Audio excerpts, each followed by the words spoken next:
Assalamualaikum warahmatullahi wabarakatuh.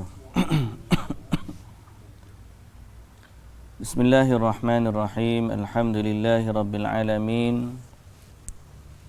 Wassalatu wassalamu ala ashrafil anbiya'i wal mursalin Nabiyyina Muhammadin wa ala alihi wa sahbihi ajma'in.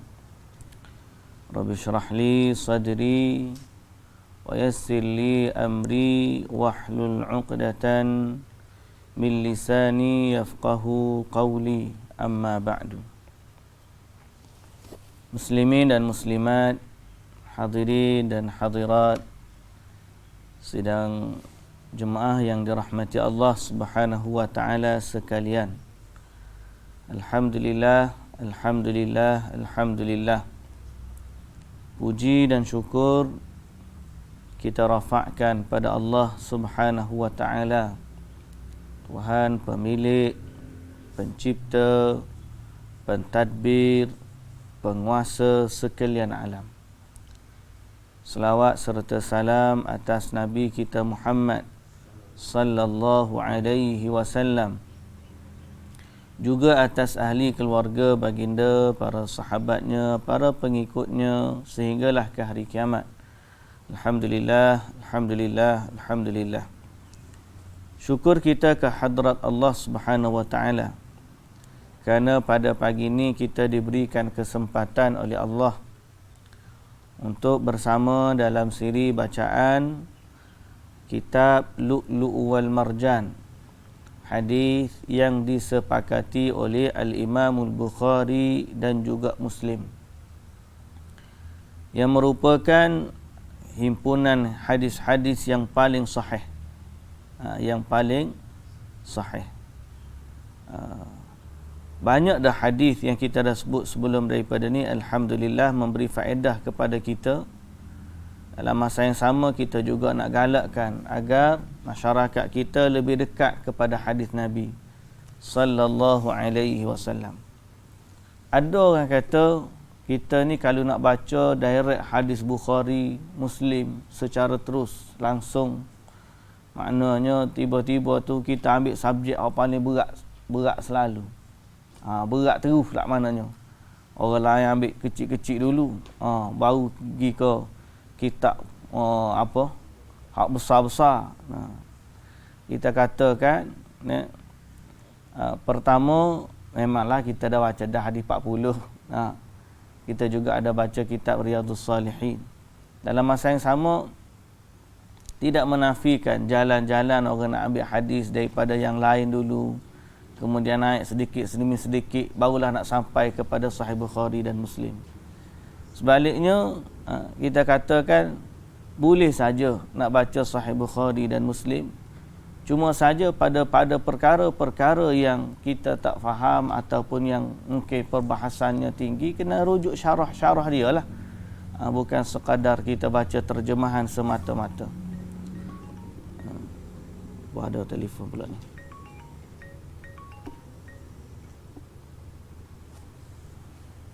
Dengar molek ke? Kelah, dengar.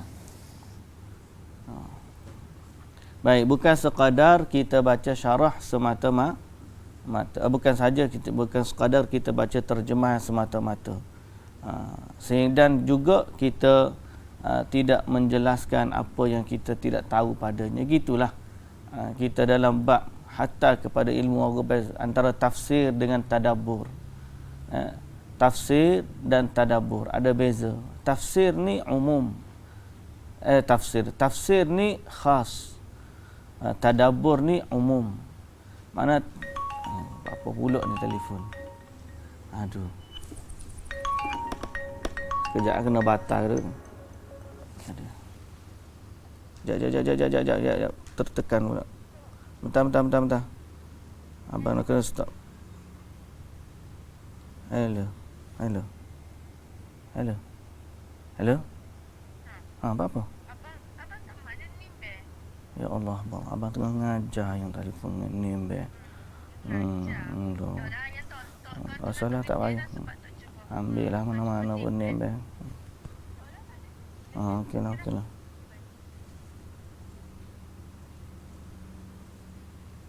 Mula. Saya mula. Baik.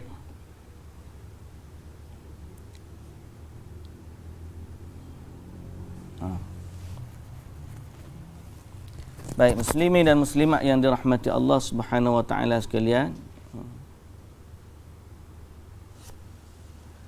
Kita sambung perbahasan kita.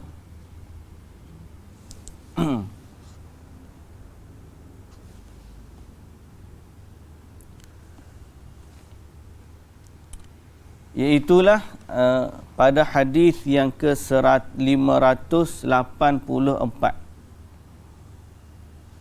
Hadis yang ke-584. Hadis Zainab imra'ati Abdillah. Qalat kuntu fil masjid fara'aitu an-nabiy sallallahu alaihi wasallam faqal tasaddaqna walau min huliyyikunna.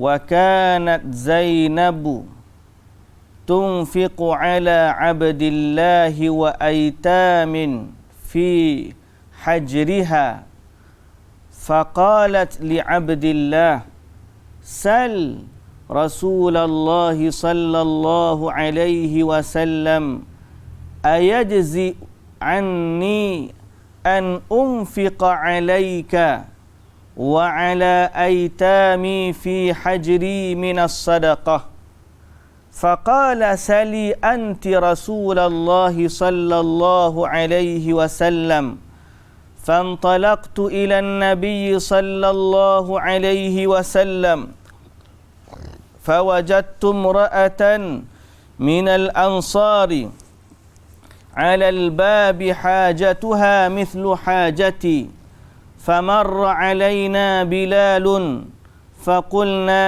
سل النبي صلى الله عليه وسلم أيجزي عني أن أنفق على زوجي وأيتام لي في حجري وقلنا لا تخبر بنا فدخل فسأله فقال من هما قال زينب قال أي الزيانب قال امرأة عبد الله قال نعم لها أجران أجر القرابة وأجر الصدقة متفق عليه.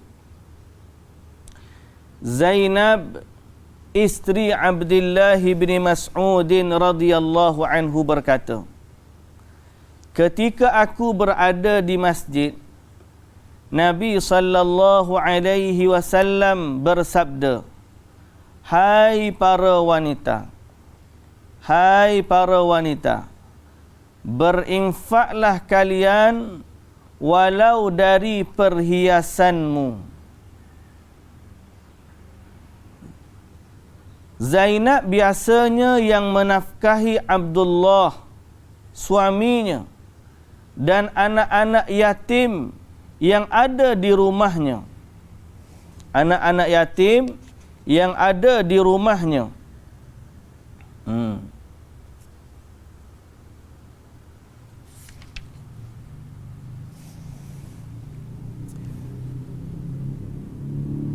Maka dia berkata kepada Abdullah, tanyakan kepada Rasulullah sallallahu alaihi wasallam, apakah boleh jika aku sedekah kepadamu dan anak-anak yatim yang menjadi tanggunganku ini? Abdullah menjawab, tanyakan sendiri kepada Rasulullah sallallahu alaihi wasallam. Maka aku pergi ke rumah Nabi sallallahu alaihi wasallam. Ternyata aku bertemu dengan wanita yang keperluannya sama. Tiba-tiba Bilal datang dan kami berkata kepada Bilal, tanyakan kepada Nabi sallallahu alaihi wasallam, apakah cukup jika kami sedekahkan sebagai belanja kepada suami kami dan anak-anak kami. Ayajzi, disebut ayajzi, apakah cukup? Apakah sah? Ataupun bahasa kita, apakah boleh? Apakah boleh jika sedekah kami beri sebagai belanja kepada suami dan anak-anak yatim yang kami asuh, tapi jangan engkau sebut nama kami? Maka Bilal radhiyallahu anhu masuk dan bertanya oleh Nabi sallallahu alaihi wasallam. Ditanya, siapakah kedua wanita itu? Bilal tidak berani berdusta terhadap Nabi sallallahu alaihi wasallam. Maka dia pun menjawab, Zainab. Nabi sallallahu alaihi wasallam bertanya, Zainab yang mana? Bilal menjawab, Zainab isteri Abdullah bin Mas'ud radhiyallahu anhu. Maka Nabi sallallahu alaihi wasallam bersabda, ya boleh, bahkan mendapat pahala 2 kali ganda, pahala kerabat dan pahala sedekah. Pahala kerabat dan pahala sedekah. Baik muslimin dan muslimat yang dirahmati Allah Subhanahu wa taala sekalian. Cerita ni sepintas lalu kita dah baca. Apakah cerita dia? Ceritanya ialah seorang daripada isteri sahabat Nabi yang namanya Zainab. Zainab isteri kepada Abdullah bin Mas'ud radhiyallahu anhu. Dia kata ketika dia duduk di masjid, dia dengar Nabi bersabda.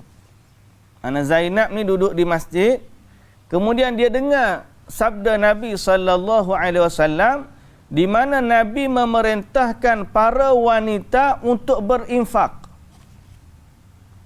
Nabi kata, sedekahlah kalian walau dari perhiasan kamu.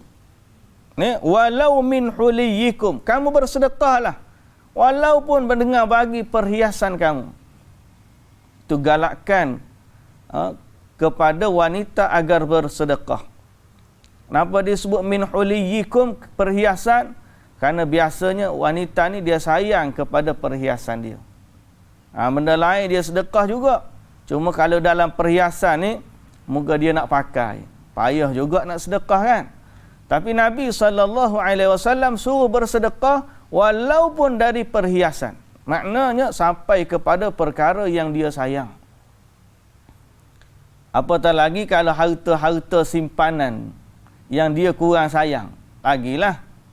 Biasanya perhiasan lah perempuan paling sayang sekali. Moga perhiasan ni dia pakai. Baik. Kemudian Zainab dengar macam tu, dia balik ke rumah. Dia balik ke rumah dan biasanya Zainab lah yang menafkahi Abdullah suaminya dan anak-anaknya. Abdullah bin Mas'ud ni kana rajulan faqiran. Dia orang fakir. Abdullah bin Mas'ud ni sahabat Nabi yang memang antara sahabat yang banyak meriwayatkan hadis. Tapi dalam masa yang sama dia adalah orang yang fakir. Dalam kefakiran dia tu, isteri dia bantu dia dengan nafkah. Jadi ini juga menjadi satu jawapan kepada orang masyarakat sekarang ni. Selagi tak cukup duit, tak payah kahwin lah, dia kata. Ada keadaan di mana seorang wanita boleh bantu suami dia, maka itu dibenarkan. Bukanlah bermaksud lelaki ni boleh untuk tidak menafkahkan. Bukan maksud tu. Maknanya di sini adalah kemuliaan seorang wanita yang membantu suaminya dalam urusan nafkah. Jadi Abdullah bin Mas'ud fakir. Zainab ni ada harta. Dia bantu infak suami dan anak-anak yatim. yang ada di rumahnya. Lalu dia kata kepada Abdullah, tanyakan kepada Rasulullah sallallahu alaihi wasallam. Dia balik cakap dia dengan suami isteri ni. Dia bukan suruh cakap Rasulullah apa hukum suami dia tak bayar nafkah.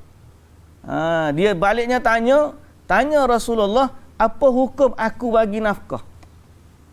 Boleh pahala tak pada aku isteri ni, padahal benda ni kewajipan suami. Tapi bila suami fakir, isteri bagi nafkah, apakah boleh pahala kepada isteri? Tengok dia tanya Nabi sallallahu alaihi wasallam. Sebab apa? Mereka adalah generasi yang sibuk cari pahala. Kalau zaman kita, dia tak tanya dah soalan tu.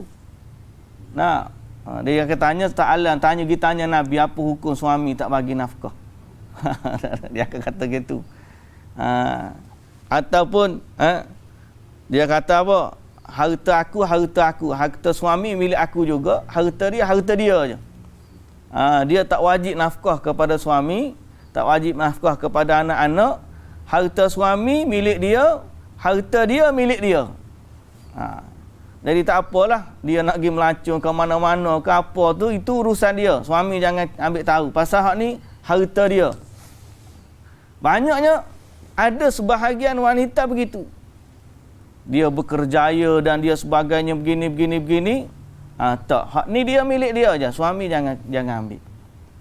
Jadi ni menunjukkan wanita-wanita ni di zaman sahabat radhiyallahu anhum ajma'in, mereka juga ada harta. Ni memiliki harta. Baik, kemudian dia tanya, dia bagi tahu suami dia, gilah tanya Rasulullah sallallahu alaihi wasallam, aku bagi nafkah ni, aku bagi kepada suami dan anak-anak ni boleh pahala ke tak? Abdullah menjawab, tanya sendiri ya. Abdullah menjawab, dia tanya sendirilah. Kalau ikut syarah ni, antaranya kerana dia segan dengan Rasulullah sallallahu alaihi wasallam. Dia segan sebab dia orang yang senantiasa dekat dengan Nabi sallallahu alaihi wasallam. Tiba-tiba nak tanya soalan lagu tu, segan juga. Kemudian Zainab ni dia pergi tanya. Zainab pun pergi tanya. Bila dia pergi, maka aku pergi ke rumah Nabi sallallahu alaihi wasallam. Ternyata aku bertemu dengan wanita yang keperluannya sama.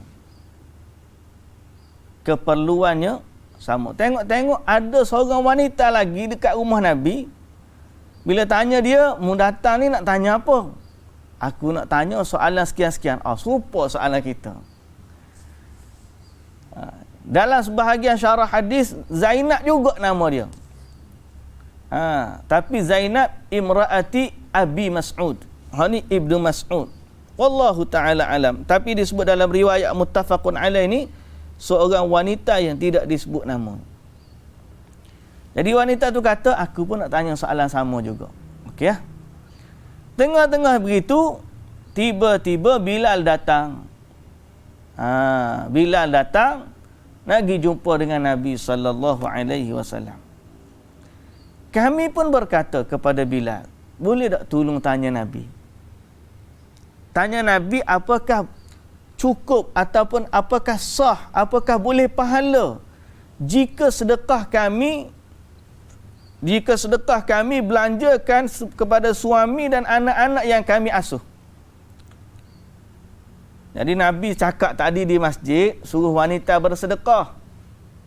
Sekarang ni kami nak tanya, kami bagi ke anak-anak suami kami tu kira pahala sedekah dah ke? Ataupun kami kena pergi sedekah lain lagi? Itu soalan bahasa kita mudah. Tadi Nabi mengajar di masjid, Nabi kata wanita bersedekahlah. Jadi soalan kami ialah, kami ni di rumah sudah pun bersedekah, sudah pun memberi nafkah kepada suami dan anak-anak. Apakah itu dikira pahala sedekah? Ataupun nak kena sedekah lain pula? Ataupun tu saya kefahaman lah. Dalam hadis tu lafaznya apakah boleh adakah sah dikira pahala sedekah kami kepada anak suami dan anak-anak. Jadi Bilal pun dia berpesan kepada tapi jangan engkau sebut nama kami. Jangan engkau sebut nama kami. Maknanya tengok, ini satu-satu bab lain juga. Wanita ni walaupun dia tanya, dia tahu tadi dia minta suami dia tanya, suami dia segan. Orang lelaki ni kalau tanya soalan macam ni, berasa lagu mana? Berasa tercabar juga kita. Bini kita tanya, boleh tak aku bagi boleh ke tak isteri aku nak tanggung aku? Malu ke tak malu? Sebagai lelaki kena malu lah. Betul tak? Sebab tu tanggungjawab dia. Jadi, tapi dalam masa yang sama, isteri dia ni punyalah jaga maruah suami. Dia tak nak bagi tahu pun. Bila dia tanya, dia tahu suami dia segan. So, bila dia tanya soalan, dia tak reveal dia ni siapa. Supaya apa? Nak jaga maruah suami dia. Kita kalau zaman lah ni, siap tulis dalam Facebook ni. Maki-maki suami pun ada dalam Facebook. Tulis dalam confession lah apa. Pengakuan tu bagi tahu nak bergaduh. Suami isteri pun bagi Facebook. Keluar dalam IG bergaduh. La ilaha illallah. Zaman lah ni. Zaman kita ni terpengaruh dengan barat. Terpengaruh dengan barat. Padahal kalau kita merujuk kepada zaman-zaman keemasan Islam, saya sudah sebut sebelum daripada ni, bagaimana institusi masyarakat dijaga oleh agama. Wanita mentaati suami, anak-anak mentaati ibu bapa, kemudian berhiduplah dalam masyarakat, jaga hubungan saudara mara kekeluargaan. Akhir sekali masyarakat itu harmoni dan kemudian membentuk negara yang makmur. Bermula daripada mana? Keluarga. Jadi isteri ni dia tanya kepada Nabi, dia pesan kepada Bilal, jangan bagi tahu aku tanya. Pasal apa? Sebab dia jaga suami dia. Dan dia juga Nabi SAW ni dia kata apa? Dalam riwayat ni juga sebut wa kana lahu mahabah. Mahabah ni panggil Nabi ni kalau orang nak tanya sesuatu, orang gerun. Jadi segan pun ada, takut nak tanya pun ada. Akhir sekali Bilal pun masuk tanya. Bilal masuk dan bertanya. Bilal pun tanya soalan. Bilal tanya soalan tu, Nabi tanya balik. Siapa tanya? Nabi tanya. Bilal bila tanya siapa nak tanya? Siapakah kedua wanita itu? Jadi bila masuk tanya, ada dua orang wanita tanya soalan, bagaimana hukum infak dia kepada suami dan anak-anak. Suami dia fakir. Lepas tu Nabi tanya, siapa wanita tu? Jadi tadi Zainab dah pesan dah, jangan bagi tahu. Tapi Bilal ni bila Nabi tanya, takkan dia tak bagi tahu. Dia kena taat kepada Nabi lebih daripada taat pada yang bertanya ni. Akhir sekali Bilal pun berkata Zainab. Bilal kata Zainab. Nabi tanya lagi, Zainab mana? Nabi tanya lagi, Zainab mana? Bilal pun jawab, Zainab isteri Abdullah bin Mas'ud. Bila Nabi kata gitu, Zainab isteri Abdullah bin Mas'ud. So Nabi tahulah bagaimana situasi suami dia, bagaimana situasi dia dan anak-anak dia. Nabi tahu, lalu Nabi SAW kata, ni kena dengan molek ni. Supaya orang kita tu walaupun panggil nafkah tu tanggungjawab suami, tapi kena fikirlah. Semalam saya duk baca dalam Facebook, ada cerita gaji 1,750 pergi masuk meminang. Si lelaki tu gaji 1,700 je masuk meminang. Jadi pihak keluarga isteri tu minta hantaran 20,000. 20,000 minta hantaran. Jadi minta kalau keluarga lelaki tanya tak boleh kurang ke? Kalau sepatutnya tinggi lagi. Sebab apa dulu kakak dia kita minta 20,000, kakak dia diploma aja, hak adik ni degree.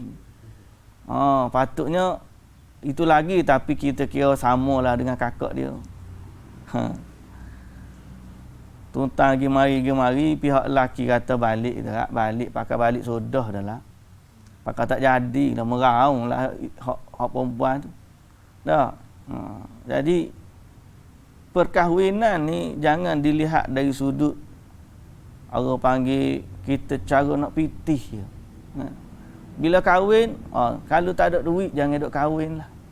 Tak ada duit dalam istilah kita tu, orang 1,700 boleh perak dah anak bini. Cuma istilah kita tak ada duit, kalau tak ada 20,000 jangan kahwin. Itu istilah kita. Istilah dia, lelaki tu dia ada gaji, dia ada kerja.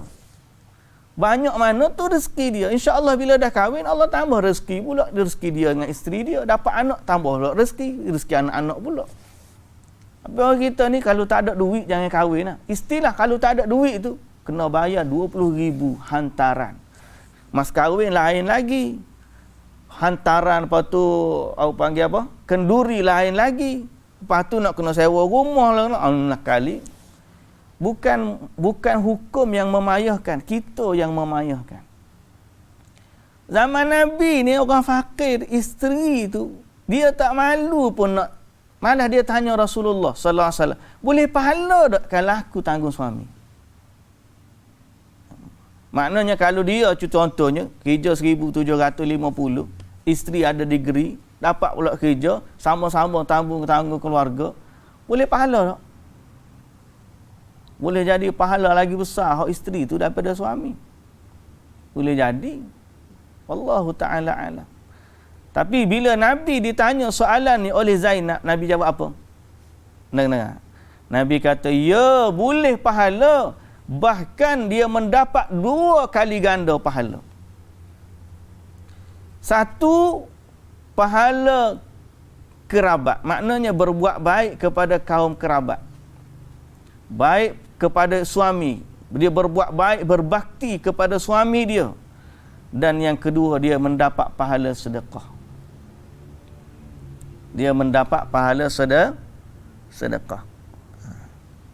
Bukanlah bermaksud hadis ni galakkan kepada suami tidak menafkahi keluarga, tidak. Orang dengar hadis ni, mendengar tu hari ni Ustaz Raya mungkin tangga. Tak ada pun Nabi tak sebut lagu tu. Oleh kerana Abdullah ibnu Mas'ud ni fakir, maka isteri dia bantu dia. Bukan bermakna Abdullah bin Mas'ud ni tidak menafkahi keluarga dengan sengaja. Jangan kata dia ada duit, dia tak bagi nafkah tu. Tak apalah, mu tanggung sendirilah. Tak. Mu tanggung sendiri. Melainkan kalau isteri dia kata tak apalah. Ada setengah-setengah isteri tu, dia bagi tahu, dia tahu suami dia tak mampu. Dia kata tak apalah abang tak mampu, nak bagi setakat hak mampu ni, hak lebih tu nanti dia usahalah, pandai-pandailah dia. Ada juga wanita-wanita yang begitu. Tapi maknanya bila saat dia tu menafkahi keluarga, dia dapat pahala 2 kali ganda.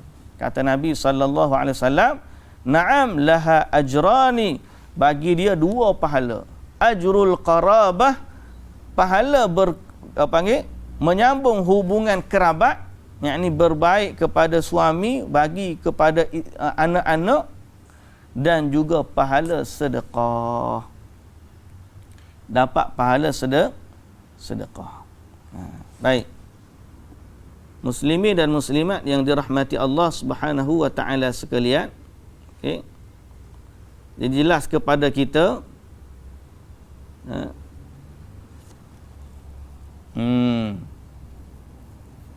dalam riwayat lain kata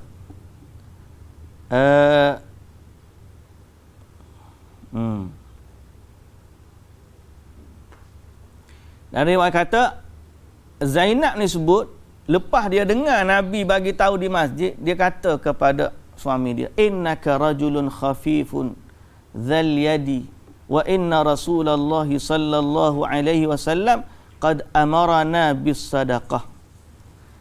Dia kata balik pada rumah, dia kata tadi Nabi sebut di masjid, Nabi suruh kita bersedekah. Maknanya dia nak ajak suami dia bersedekah. Dia kata tadi Nabi suruh sedekah. Balik rumah dia kata, abang, macam mana kita nak sedekah? Nak mentaatinya perintah Nabi. Tapi abang tak ada duit. Nak sedekah macam mana? Itulah yang menyebabkan dia kata, aku ada duit, aku nak sedekah. Tapi apakah sedekah aku ni lebih baik nak bagi kepada keluarga sendiri ataupun kepada orang lain?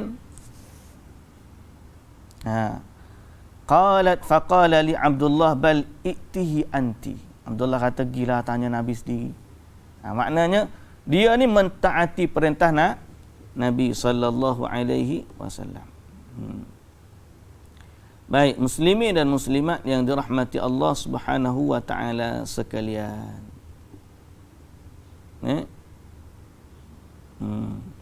Jadi hadis ni menunjukkan antara pahala sedekah ialah pahala sedekah kepada kaum kerabat. Yang paling dekat, paling besar pahala. Paling dekat, paling besar pahala. Yang ni kita dah sebut sebelum daripada ni.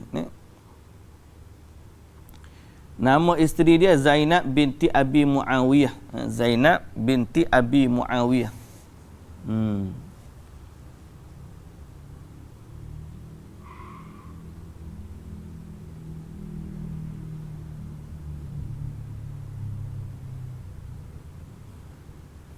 Jadi persoalan dia ialah kalau dia cukup dah ke sedekah dia tu, pahala sedekah pada suami dia ataupun perlu kepada sedekah yang lain.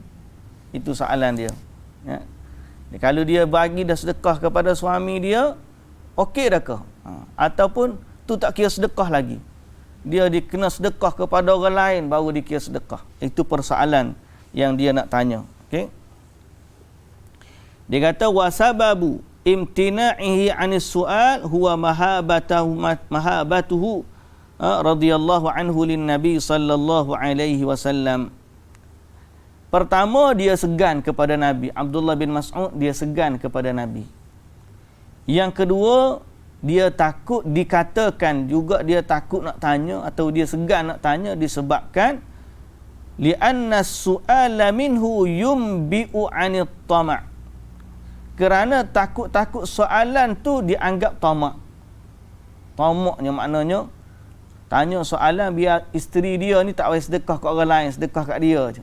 Dia takut soalan itu dianggap tamak, nak kepada harta isteri.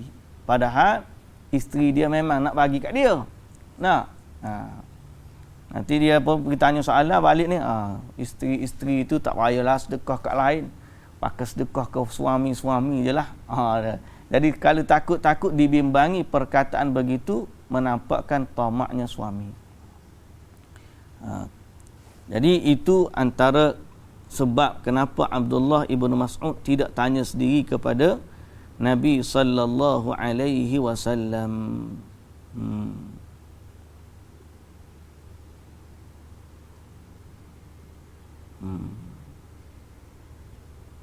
Baik. Dan di sini juga adanya faedah seorang isteri boleh bersedekah dengan hartanya sendiri tanpa keizinan suami. Tanpa keizinan suami. Fihi masyru'iyyah tabarru'il mar'ati bimaliha bighairi izni zawjiha. Dibolehkan isteri untuk bersedekah dari hartanya tanpa keizinan suami. Tapi kalau dari harta suami, kena minta izin lah. Suami bagi kepada dia harta untuk nafkah anak-anak. Tiba-tiba ada orang nak sedekah. Harta ni patut dia belanjakan kepada anak keluarga dia, kan? Tapi dia nak belanja kepada orang lain. Dia kena tanya, nak asal apa? Nanti dia bagi harta hak suami dia bagi, suami pula terbeban nak bagi dengan nak panggil keluarga dia, kan? Itu tanggungjawab dia. Kalau suami bagi untuk keluarga dia, tiba-tiba dia nak bagi kepada orang lain, dia kena tanya suami. Tapi kalau harta dia sendiri, dia nak bagi kepada orang lain, maka tidak perlu dia tanya suami. Boleh. Zaman kita lah ni macam-macam dia. Siap minta allowance lagi. Hak ni hak anak-anak, hak ni hak allowance peribadi, allowance kecantikan, allowance macam-macam. Macam-macam lah ni. Dia punya apa? Demand dia tu, dia punya apa? Detail dia punya tu. Dia ada breakdown pula. Harta ni nafkahnya ni dia breakdown. Ni haknya dia. Kalau kiranya selama dia panggil pakaian, makanan, pak tinggal. Itulah yang menjadi kewajipan bagi suami. Tapi kalau isteri tu macam Abdullah bin Mas'ud ni, dia kata okeylah, dia yang tanggung perkara ni, boleh tak pahala untuk dia, maka itu adalah kelebihan untuk isteri. Wa fihi masyru'iyyatu idhatil imamin nisa. Dalam hadis ni juga faedah dia, pemimpin boleh menasihati para wanita. Maknanya antara benda yang para pemimpin kena fikir adalah kebajikan wanita-wanita ataupun urusan para wanita.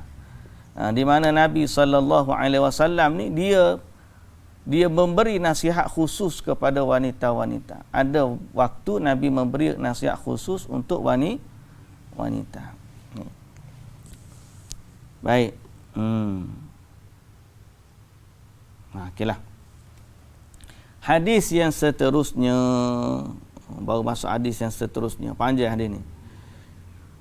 Hadis Ummi Salamah radhiyallahu anha, ummil mu'minin. Qalat qultu ya Rasulullah, hal li min ajrin fi bani Abi Salamah an unfiqa alaihim walastu bitarikatihim hakadha wa hakadha innama hum baniya. Qala na'am laki ajru ma anfaqti alaihim, muttafaqun alaih. Hadis nombor 585. Ummu Salamah radhiyallahu anha berkata, ya Rasulullah, apakah aku mendapat pahala jika membelanjai atau berinfak kepada anak-anaknya Abu Salamah? Sebab aku tidak bisa, aku tidak mampu membiarkan mereka terlantar begitu. Mereka juga adalah anak-anakku. Nabi SAW menjawab, ya, engkau mendapat pahala pada membelanjai mereka, pada menafkahi mereka. Okey. Jadi hadis ni, hadis diriwayatkan Bukhari dan Muslim daripada siapa? Ummu Salamah. Ummu Salamah ni siapa? Isteri Nabi SAW. Ummu Salamah ni adalah isteri kepada Nabi SAW. Yang mana sebelumnya dia berkahwin dengan Abu Salamah. Kemudian Abu Salamah ni meninggalkan anak-anak. Anak dia disebut ada nama Muhammad, ada nama Umar, dan ada perempuan nama lupa tadi. Tengok. Jadi kita tengok syarah dia sikit. Okay.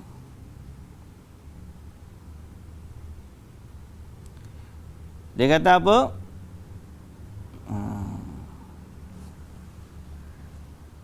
Hadzal hadis tas'alu ummul mu'minin Ummu Salamah, ismuha Hindun bintu Abi Umayyah. Nama dia Hindun binti Abi Umayyah, Ummu Salamah.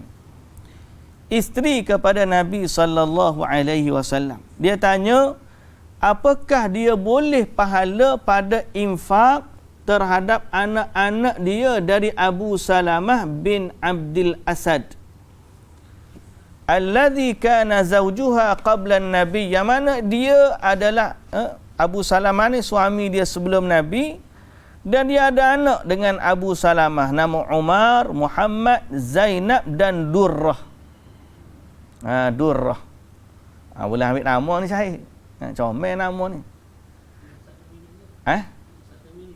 Anak Ustaz Kamilin. Nama Durrah. Zainab dan Durrah. Makna dua lelaki, dua perempuan. Durrah ni makna dia mutiara. Durrah.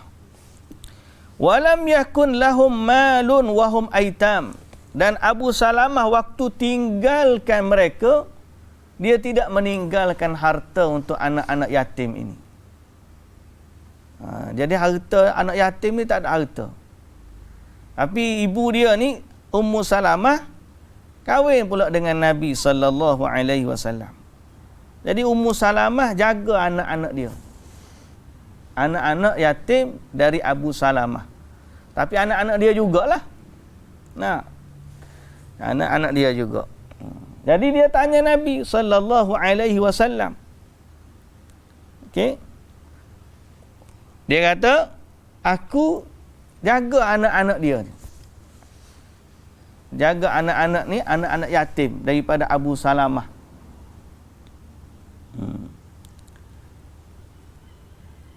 Jadi macam mana? Wa hum aulan nas bihadzal infaq wa bihadhihi sadaqah li'annahum auladuha wa li'annahum yatama aidan. Fa khashitu an la yatarattabu ajrun 'ala al-infaqil mansub li syafaqatil umumah. Dia kata aku takut tak ada pahala sebab tanggung tu kerana ibu ni kalau tak ada pahala pun dia jaga, masalah gitulah. Sebab ibu kan, ibu ni kesian apa. Jadi dia bimbang kerana dia ni ibu tak ada pahala. Ini salah satu daripada kefahaman hari ni juga, di mana orang anggap sedekah ni pada orang yang tak ada kaitan dengan kita.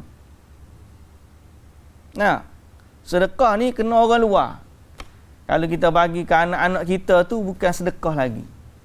Dia nak kena sedekah ni kena bagi ke orang luar. Orang mari minta sedekah, kau bagi rumah anak yatim, kau bagi mak tafi, kau bagi apa.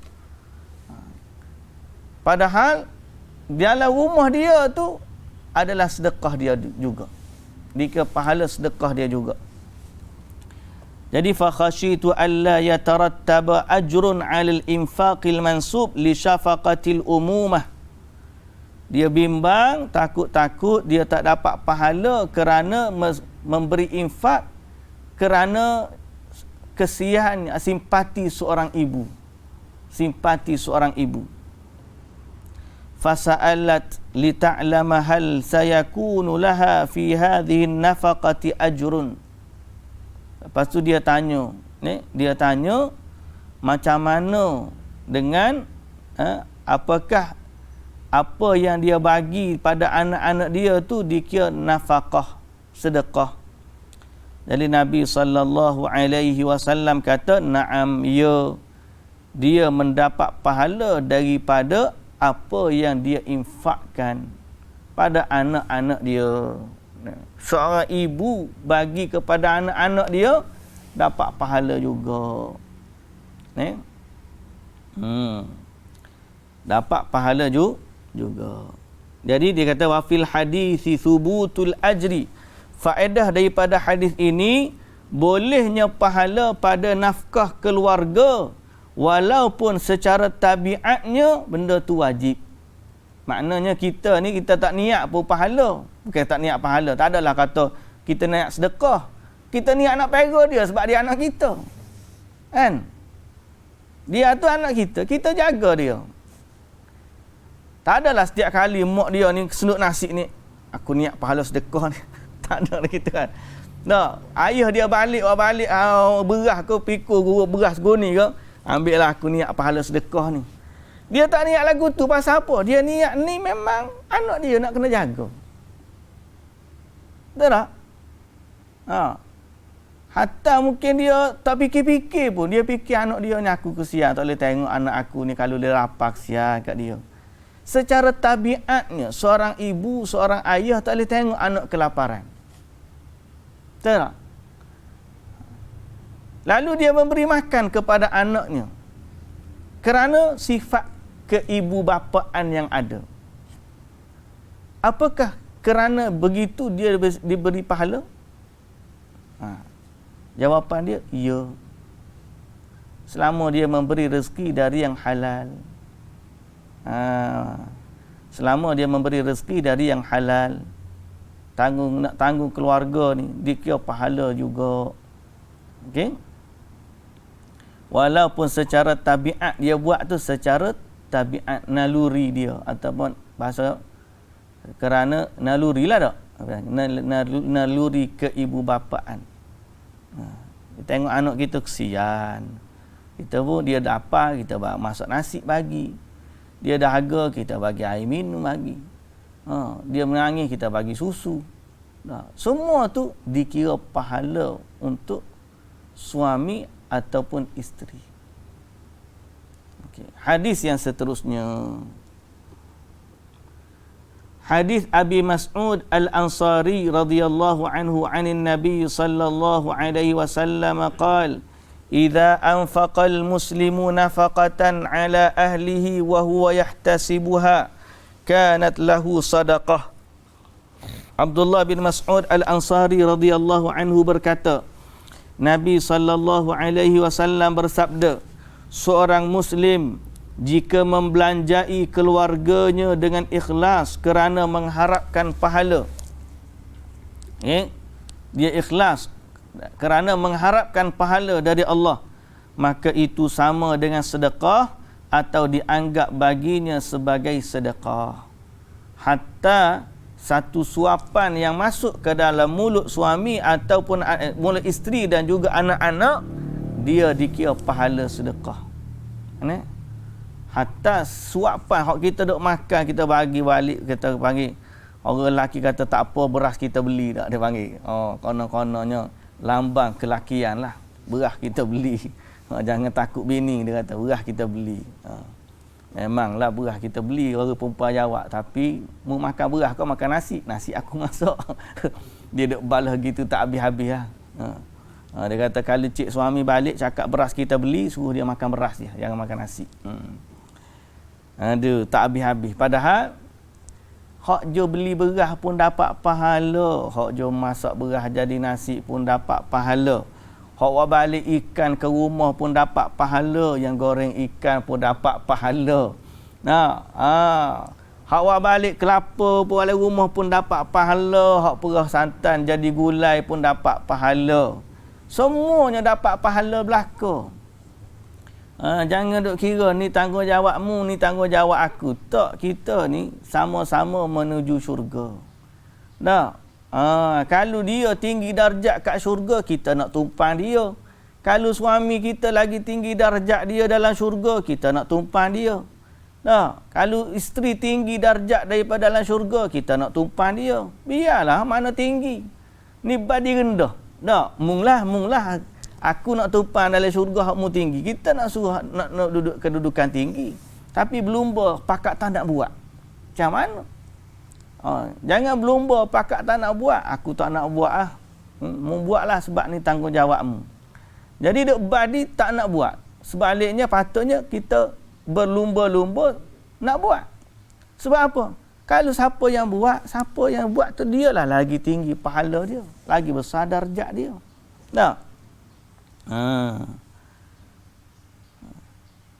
Ni orang panggil keharmonian dalam keluarga. Keharmonian dalam keluarga. Jadi hak jom masak pun dapat, hak balik beras pun dapat. Jangan kata ni semua ni tanggungjawab suami. Jadi aku ni tinggal lagi nak makan je. Suami pula tanggungjawab aku beli beras aja, aku tinggal nak makan je. Sama-samalah hak mana. Kalau dia nak sibuk sungguh semua sekali, maka kena tengoklah. Tapi sibuk tu keutamaannya pada suami lah. Sibuk dengan benda di luar. Isteri sibuk dengan benda di dalam rumah. Sebab tu dalam hadis Nabi SAW sebut, apa ni? Kullukum ra'in wa kullukum mas'ulun an ra'iyatih. setiap kamu pemimpin akan ditanya pada rakyatnya apa yang dia pimpin. Dan wanita itu pemimpin dalam rumah suaminya, dia akan bertanggungjawab di atas rakyat dia. Maknanya segala isi rumah tu itu tanggungjawab atau itu bahagian kena dititik beratkan. Jadi jangan siapa pun kat lah ni dunia ni wanita mula keluar daripada rumah. Mula jadi businesswoman, mula jadi pegawai-pegawai, mula jadi, kalau niat untuk bantu suami macam dalam hadis yang kita sebut dari awal tadi, okeylah, abang pahalalah sebab dia niat untuk bantu suami dia. Tapi kalau dia niat untuk kerjaya dia sebagai dia nak lebih tinggi daripada suami dia, sehingga bila balik ke rumah suami yang gaji dia lebih rendah, dia anggap dia lagi hebat daripada suami. Suami dia cakap, dia pun mula tak dengar. Pasal dia anggap dia lebih mulia dan tinggi kedudukan daripada suami. Maka di saat itu dia telah melanggar batas-batas agama. Bukanlah bermaksud dia cari duit itu adalah untuk mengkayakan dirinya sendiri. Sebaliknya, dia cari itu adalah untuk membantu suaminya. Sebab kerja dia yang paling utama, sebagaimana hadis Nabi sallallahu alaihi wasallam, adalah untuk menjaga keluarganya. Sebab tu zaman dulu orang-orang lelaki ni tak ada pergi perang mati. Suami pergi perang tu, isteri di rumah tu tak tahu suami boleh balik ke tak boleh balik. Pasal apa? Keluar mereka jihad. Pergi berbulan-bulan tak balik. Pasal apa? Sibuk dengan jihad. Jihad mereka tujuannya dakwah. Pergi, tak apalah, suami pergilah. Dia pakaikan pada suami dia pakaian perang, pakaikan pada anak-anaknya pakaian perang, sehingga ada sahabiah yang mati, suami dia, anak-anak dia mati di medan perang. Pada apa? Sebab mereka adalah orang panggil para orang panggil bukan frontliner, kan frontliner duduk depan, tapi dia ni di sebalik tabir, frontliner di sebalik tabir. Bahasa apa kita panggil? Frontliner di sebalik tabir ni ke apa? The front, buat sebalik tabir, guana terbalik ustaz tu. Apa? Peranan dia yang sangat penting tapi tidak di barisan hadapan. Tapi dia menyediakan para pejuang, para pendakwah, para orang panggil lelaki rijalul ummah, umat yang sangat hebat. Imam Asy-Syafi'i lahir daripada ibu yang hebat. Muawiyah binti Abi Sufyan lahir dari bin Abi Sufyan, lahir daripada seorang ibu yang hebat. Imam Bukhari lahir daripada seorang ibu yang hebat. Imam Bukhari sampai buta mata dia waktu dia kecil. Tapi ibu dia doa punya doa, akhir sekali celak semula mata dia. Dan ibu dia hantar dia belajar agama, akhirnya jadi ulama yang hebat. Itu tidak sedikit peranan ibu dalam melahirkan umat. Itulah keutamaannya. Jangan sampai dia duduk sibuk cari harta, bersaing dengan suami. Itu istilah kita, bersaing. Suami cari harta, dia bersaing dengan suami untuk cari harta juga. Sebab apa? Suami ada harta, dia pun ada harta. Di awal kahwin lagi mikir, nanti kalau aku cerai dengan suami aku, tak kira aku nak hidup fakir. Dia dalam kepala dia mikir, hari kahwin tu mikir cerai dah. Ajaib sungguh. Ni macam-macam. Sifat-sifat lah ni kita tengok. Kalau benda ni tidak ditangani, dia boleh mengakibatkan apa? Kepincangan dalam masyarakat. Sebaliknya, saling bantu-membantu. Dan setiap kita bantu-membantu tu, kita diberi pahala oleh Allah Subhanahu wa ta'ala. Suami jaga isteri, isteri jaga suami, kita jaga kita lah, bahasa dia juga. Sama-sama mendapat pahala di sisi Allah Subhanahu wa ta'ala. Baik. Hadis yang seterusnya. Dalam bab ahli keluarga, berbakti kepada ahli keluarga ni, boleh ke pahala kalau berinfak atau berbuat baik kepada keluarga yang non-Muslim? Hadis Asma binti Abi Bakar radhiyallahu anhu qalat qadimat ummi alayya qadimat alayya ummi wa hiya musyrikatun fi ahdi Rasulillah sallallahu alaihi wasallam fastaftaitu Rasulullah sallallahu alaihi wasallam qultu wa hiya raghibatun afa asilu ummi qala na'am sili ummaki. Asma binti Abi Bakar radhiyallahu anha berkata, ibuku datang kepadaku ketika ia masih musyrik, iaitu di zaman Rasulullah sallallahu alaihi wasallam, di awal Islam ni. Di saat tu Abu Bakar masuk Islam, Asma anak Abu Bakar ni masuk Islam, isterinya belum lagi. Jadi Asma dia tanya, waktu ibu dia belum Muslim ni, macam mana kalau dia mengharapkan bantuan dariku, boleh tak aku bantu ibu aku? Kata Nabi sallallahu alaihi wasallam, ya, bantulah ibumu. Jadi soalan tu berlaku pada ibunya waktu tu masih lagi musyrikah. Tapi lepas daripada tu dia masuk Islam lah. Tapi nak sebutnya, boleh berbakti kepada ibu bapa walaupun kedua mereka itu bukan Islam. Dapat pahala tak? Dapat pahala kerabat. Dapat pahala menghubungkan silaturrahim. Dan ini diiktiraf atau diperakui oleh Nabi sallallahu alaihi wasallam. Baik. Jadi begitulah juga kalau jiran kita ni orang non-Muslim. Kita buat baik kepada jiran. Dia non-Muslim, dapat pahala tak? Jawapan dia boleh. Sebab apa? Sebab itu pahala berbakti kepada jiran. Tapi kalau jiran Islam, dapat dua pahala berbakti kepada jiran yang Islam. Dia pula keluarga pula 3 kali ganda pahala. Dapat pahala berbakti kepada jiran, berbakti kepada saudara seagama, dan berbakti kepada kaum kerabat. Jadi semuanya kita ni kalau kita betul dengan Allah Azza wa Jalla, insya-Allah Allah akan membalasi pahala apa yang kita lakukan. Wallahu taala a'lam. Jadi pada para bapa, para ibu, apa saja yang Allah Taala bagi kepada kita dari masalah dalam keluarga, maka berharaplah pahala daripadanya. Okey.